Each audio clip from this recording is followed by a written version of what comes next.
बाहुबली की एक अपार सफलता के बाद डायरेक्टर एस राजामौली एक ऐसी कमाल की फिल्म लेकर आ गए हैं जिसका नाम है RRR। इनके आप लोग ये जानते हैं कि RRR राइज रोर रिवॉल्ट एक कमाल की फिल्म होने के साथ साथ एक ऐसी अनसुनी रियल स्टोरी भी है जिसके बारे में आज तक किसी को भी नहीं पता था। अगर आप लोगों ने इस फिल्म को देख लिए हैं तो आप लोगों को इस फिल्म के बारे में बहुत कुछ पता चल गया होगा। इनके आप लोग ये जानते हैं कि इस फिल्म के जो दो लीड कैरेक्टर है यानी कि रामचरण तेजा और जूनियर NTR जिस किसी का भी किरदार निभा रहे हैं वो अपनी रियल लाइफ में कितने बड़े और कितने महान हीरो थे। ब्लडी सत्य आज के इस एपिसोड में आप सभी लोगों को उन दोनों महान किरदार महान क्रांतिकारियों की पूरी डिटेल में कहानी पता चलेगी, जिस कहानी को जानकर इतने कमाल के टैलेंटेड डायरेक्टर एस राजामौली मजबूर हो गए कि यह कहानी पूरी दुनिया में आनी ही चाहिए। सभी लोगों को इनके बारे में पता ही चलना चाहिए और उनकी मेहनत बहुत बड़ी तरह से सफल भी हुई है। आज मैं आप लोगों को उन दोनों वीरों की पूरी कहानी बताता हूं। तो सबसे पहली कहानी मैं आप लोगों के सामने डिस्कस करूंगा अल्लूरी सीताराम राजू की, जिनका कैरेक्टर रामचरण तेजा ने निभाया है। उसके बाद मैं डिस्कस करूंगा कोमाराम भीम जी की, जिनका किरदार जूनियर NTR ने फिल्म में निभाया। दरअसल अल्लूरी सीताराम राजू जी का जन्म आंध्र प्रदेश के एक छोटे से गांव में हुआ था। बचपन में ही इनके पिताजी का देहांत हो गया था। इनकी उम्र काफी कम थी, इसी वजह से इनके आगे का जीवन अपने चाचा के साथ बीता। काफी कम उम्र से ही ये काफी ज्यादा आध्यात्मिक विचार वाले हो गए थे। ये अपनी जिंदगी में ईश्वर को ही सब कुछ मानते थे। इन्होंने अपनी पूरी जिंदगी में 2 बड़ी बड़ी तीर्थ यात्राएं की थी। केवल 17-18 साल की उम्र से ही इन्होंने अपनी तीर्थ यात्राएं शुरू कर दी थी। जब ये महज 17 साल के रहे होंगे तो इनकी सबसे पहली तीर्थ यात्रा हुई हिमालय की तरफ की। हिमालय की तरफ ये तीर्थ यात्रा करने तो निकले, लेकिन इनकी मुलाकात एक बहुत बड़े क्रांतिकारी से हुई। उस समय अंग्रेजों का बहुत ही स्ट्रॉन्ग रूल हमारे इंडिया में चल रहा था। तो जिन क्रांतिकारी से सीताराम राजू जी की मुलाकात हुई थी वो क्रांतिकारी उस समय अंग्रेजों के खिलाफ एक बड़ा सा आंदोलन छेड़े हुए थे। उनके साथ इन्होंने काफी समय बिताया और उनकी विचारधाराएं से काफी ज्यादा इंप्रेस हुए। इनकी हिमालय की यात्रा खत्म हुई और ये वापस आंध्र प्रदेश के उस गांव में पहुंचे। वहां पर पहुंचने के बाद इन्होंने ये डिसाइड किया कि मैं अपनी जो यात्रा थी, अपनी जो धार्मिक यात्रा थी, तीर्थ यात्रा थी, उसमें जो कुछ भी सीखा वो पूरी दुनिया में फैलाऊं। ये मुंबई, बनारस, दिल्ली, बड़े बड़े शहरों में गए और अपनी भावनाओं को दुनिया के सामने रखे। उन्होंने ये लोगों को बताने की कोशिश की है कि आध्यात्मिक जीवन कितना बढ़िया जीवन होता है। उसके बाद इन्होंने उस यात्रा को भी खत्म किया और वापस से अपने गांव पहुंचे और अपने गांव में पहुंचकर ये वापस से अपनी उसी तरह की सन्यास वाली जिंदगी में व्यस्त हो गए। लेकिन भगवान को कुछ और मंजूर था। ये अपनी सन्यास वाला जीवन व्यतीत कर ही रहे थे कि अचानक से इनकी मुलाकात एक और क्रांतिकारी से हुई। जिन क्रांतिकारी से बातचीत के बाद इनका ध्यान फिर से अंग्रेजों की तरफ गया और इन्होंने ये नोटिस किया कि उस समय महात्मा गांधी का असहयोग आंदोलन चल रहा है। ये महात्मा गांधी के उस आंदोलन से काफी ज्यादा प्रेरित हुए और इन्होंने ये डिसाइड किया कि हम अपने तरीके से महात्मा गांधी जी का इस आंदोलन में साथ दें। उन्होंने कुछ लोगों का मानो एक समूह बनाया जो कि उनके समूह में उनके साथ इकट्ठे हुए और महात्मा गांधी जी के इस नॉन वायलेंस मूवमेंट में उनका साथ दिया। लेकिन धीरे धीरे करके समय बीता तो इनके ये समझ में आया कि गांधी जी के जो नॉन वायलेंस वाले विचार हैं ये अंग्रेजों के ऊपर कोई खास प्रभाव नहीं डाल पा रहे हैं। तो इन्होंने ये डिसाइड कर लिया कि अब तो पूरी तरह से स्वराज चाहिए। अंग्रेजों से किसी तरह से हाथ नहीं मिलाना है, सौदा नहीं करना है। अंग्रेजों के खिलाफ एक बड़ी आवाज उठानी है, अंग्रेजों को धक्के मार के यहां से भगाना है। इसी के लिए उन्होंने फिर से अपना एक समूह बनाया जिस समूह में बहुत ताकतवर क्रांतिकारी स्वभाव वाले लोग शामिल हुए और ये सारे लोग मालाबार के जंगलों में इकट्ठे होकर रहने लगे।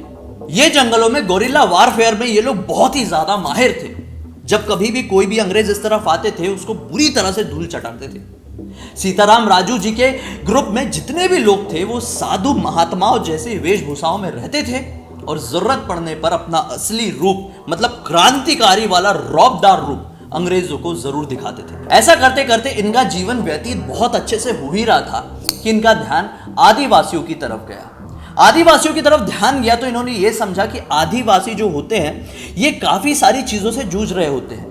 इनको इतनी ज्यादा शिक्षा भी नहीं होती है, इनके ऊपर प्रेशर भी डाला जाता है, इनको बहुत सारी परेशानी होती है। तो इन्होंने आदिवासियों के लिए, आदिवासियों के हक में रंपा रिबेलियन नाम का एक आंदोलन छेड़ दिया और इसी तरीके से अपनी जिंदगी बहुत सारे लोगों की भलाई के लिए जीने लगे। जब कभी भी किसी को भी जरूरत पड़ती थी तो सीताराम राजू जी सामने खड़े रहते थे अपने समूह के साथ, और किसी की भी हिम्मत नहीं होती थी कि जिस इलाके में सीताराम राजू जी हैं वहां पर कुछ भी गलत कर सके।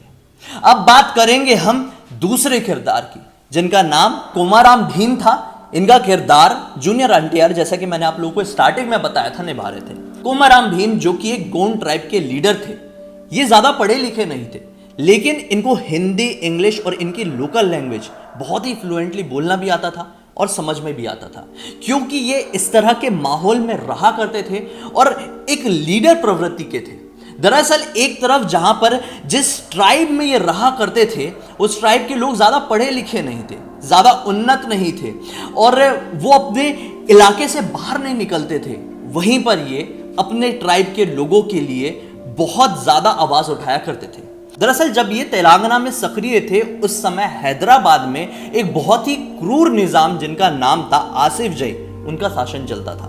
आसिफ जही बहुत सारा कर वसूला करते थे और जो भी आदिवासी ट्राइब के लोग होते थे उनके ऊपर काफी ज्यादा प्रेशर डाला करते थे, उन्हें काफी ज्यादा परेशान किया करते थे। उस निजाम की हरकतों से कोमाराम भीम काफी ज्यादा क्रोधित भी रहते थे और ये सोच कर रखे थे कि जब कभी भी मौका मिलेगा वो इस निजाम को जरूर सबक सिखाएंगे। ये बात रही होगी 1920 सन के अक्टूबर महीने की। क्या होता है कि जो निजाम था वो फसल की कटाई के बाद अपने एक बड़े ऑफिसर को इनके गांव में, कोमाराम भीम जी के गांव में कर वसूलने के लिए भेज देता है। वो कर की काफी ज्यादा डिमांड रखता है। इस बात से कोमाराम भीम काफी ज्यादा क्रोधित हो जाते हैं और उस निजाम के बड़े ऑफिसर को, जो कि उनके गांव में कर वसूलने आया था, वहीं पर मार डालते हैं। मार तो दिए थे, लेकिन अब बहुत सारी परेशानी क्रिएट हो सकती थी। सभी लोगों ने कहा कि अब तक आपके खिलाफ किसी भी तरह का कोई भी क्राइम रिकॉर्ड नहीं था, लेकिन अब जो आपने ये कर दिया है, आपको यहां से चले जाना चाहिए, नहीं तो आपके खिलाफ कोई बड़ा मुकदमा छिड़ जाएगा और इससे काफी ज्यादा परेशानी हो जाएगी, क्योंकि उनकी लोग बहुत ज्यादा रिस्पेक्ट करते थे। तो उन्होंने सभी लोगों की बात सुनी, सभी लोगों का मन रखा और अपने गांव से छोड़कर वो मालाबार के जंगलों की तरफ निकल गए। वहीं पर इनकी मुलाकात अल्लूरी सीताराम राजू जी से हुई, जो कि उस समय भी आदिवासियों के हक के लिए ही रंपा रिबेलियन चला रहे थे। सीताराम राजू जी के रंपा रिबेलियन आंदोलन को देखकर ये काफी ज्यादा प्रेरित हुए और ये डिसाइड कर लिए कि अब सिर्फ और सिर्फ आदिवासियों के हक के लिए ही लड़ेंगे। ये दोनों का केवल एक ही नारा था, जल, जंगल और जमीन। ये दोनों केवल और केवल यही चीज चाहते थे कि हमारा जल, जंगल और जमीन सिर्फ हमारा रहे। यहां पर किसी अंग्रेज का और किसी निजाम का, जो कि इतने ज्यादा क्रूर होते हैं, उनका राज ना रहे। ये पूरी तरह से स्वराज चाहते थे। जब ये वहां से सीताराम राजू जी से मिलकर आगे बढ़े तो ये डिसाइड कर चुके थे कि अब पूरी तरह से अपनी ट्राइब को, अपनी जमीन को हासिल करके रहेंगे, पूरी तरह से स्वराज पाकर रहेंगे। तो इन्होंने क्या किया, बहुत सारे ऐसे युवकों की तलाश की जो कि बहुत ही ज्यादा क्रांतिकारी स्वभाव के थे और अपनी जमीन, अपने जल, अपने जंगल को आजाद कराना चाहते थे। उनके साथ एक समूह बना लिया और इसके बाद जब कभी भी किसी भी तरह की कोई भी परेशानी होती थी तो आदिवासियों के लिए ये डट कर सामने खड़े रहा करते। जब तक ये वहां पर एक्टिव थे तब तक जितने भी निजाम या अंग्रेज थे, आदिवासियों के ऊपर किसी भी तरह का कोई भी प्रेशर नहीं डाल पाए थे, किसी भी तरह की जाति नहीं कर पाए थे। ज्यादा मात्रा में जैसे कि ये किया करते थे, कर नहीं वसूल पाए थे। अब जो निजाम थे ना, इनके इस समूह से, इनके इस काम से परेशान हो गए थे, तो इन्होंने डिसाइड कर लिया था निजामों ने कि यार इनसे बात की जाए।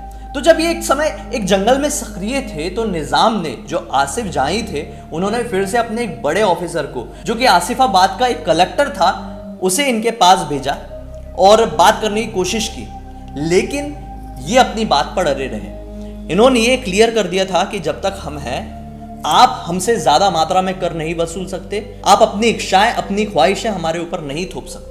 इस बात से फिर से जो निजाम था आसिफ जाही, वो परेशान हो गया और अब उसने ये मानो कि एक ऑर्डर निकाल दिया कि अब अगर हमें यहां पर राज करना है, तेलंगाना की जमीन में हमें वापस से उसी तरीके से एक्टिव होना है, तो ये जो रंपा रिबेलियन चल रहा है, इसको पूरी तरह से खत्म करना। तेलंगाना की जमीन पर रंपा रिबेलियन कोई और नहीं, कोमाराम भीम ही चला रहे थे। तो इनडायरेक्टली ये कोमाराम भीम को खत्म करना चाहते थे। अब काफी समय तक ये निजाम की सरकार ने कोशिश की कि इन्हें ढूंढे और मार दिया जाए, लेकिन ये पॉसिबल नहीं हो पाया। लेकिन एक बार ये जंगल में थे, उस समय एक औरत ने देखी दूर से कि निजाम के कुछ ऑफिसर्स आए हुए हैं जिनके हाथ में गन्स हैं, पुलिस वाले ही थे, और वो जंगल को चारों तरफ से घेर रहे हैं।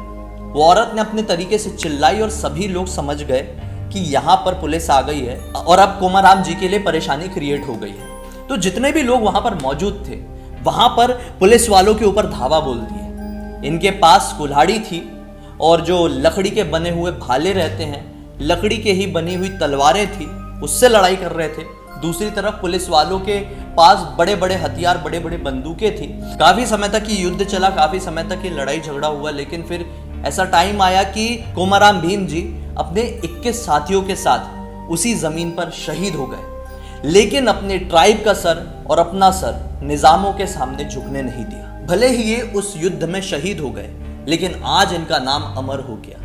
इस दुनिया में ना जाने ऐसे कितने सारे क्रांतिकारी हैं जिनकी कहानियां हमें बिल्कुल भी नहीं पता। इस तरह के टैलेंटेड डायरेक्टर जब कहानियां लेकर आते हैं तब हमें पता चलती है। मुझे यकीन है कि ये मूवी बेशक आप लोगों को बहुत ही ज़्यादा पसंद आई होगी, और साथ ही साथ ये कहानी भी आप लोगों को ज़रूर अच्छी लगी होगी, जो कि ये दोनों किरदार के ऊपर बनाई गई है। तो चलिए दोस्तों, अगर आपने इस वीडियो को पसंद किए तो लाइक जरूर कर देना, चैनल को सब्सक्राइब करके बेल आइकन दबा के ऑल के ऑप्शन में क्लिक करना, क्योंकि इसी तरह के हैरान कर देने वाले अनोखे वीडियो आप लोग के सामने रेगुलरली लेके आते रहता हूं। इन सबकी लिंक इस वीडियो के डिस्क्रिप्शन बॉक्स में क्लिक करके डायरेक्टली वहां पर पहुंच जाएगा। चलिए कल फिर से एक और हैरान कर देने वाले यूनिक से वीडियो में आप लोग के सामने जाहिर हो जाएंगे। तब तक के लिए बहुत बहुत धन्यवाद दोस्तों, आपका दिन शुभ हो। इस वीडियो को जरूर शेयर करिए अपने दोस्तों के साथ।